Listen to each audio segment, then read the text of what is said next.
అందరికీ నమస్కారం. నేను ఇటకాల భాస్కర్ని మాట్లాడుతున్నాను. ఈరోజు చివరి కార్తీక ఆదివారం. ఈ సందర్భంగా ఖమ్మం పట్టణంలో వనభోజన కార్యక్రమం నడుస్తుంది. ఈ వనభోజన కార్యక్రమంలో నాకు ఒక వింతైన సంఘటన కనిపించింది. మామూలుగా ఎక్కడైనా భోజనాలు చేసేటప్పుడు ముందు చిన్నపిల్లలకి తినిపించిన తర్వాత తల్లలు తినడం ఆనవాతిగా కనపడుద్ది మనకు. ఇక్కడ జూలీ అనే ఒక పెడ్డాగిని తీసుకొచ్చారు.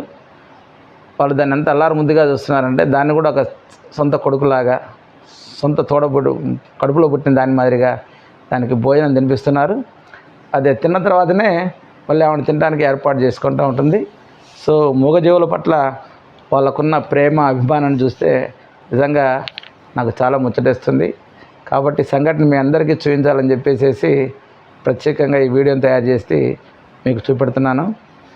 అది కూడా ఎంత అల్లరి చేయకుండా, మామూలుగా డాగ్స్ ఏమైనా ప్లేట్లో పెడితే తింటాయి, అట్లా కాకుండా దీనికి వాళ్ళు కలిపి పెడుతున్నారు. చక్కగా చిన్నపిల్లలకు పెట్టినట్టే పెడుతున్నారు.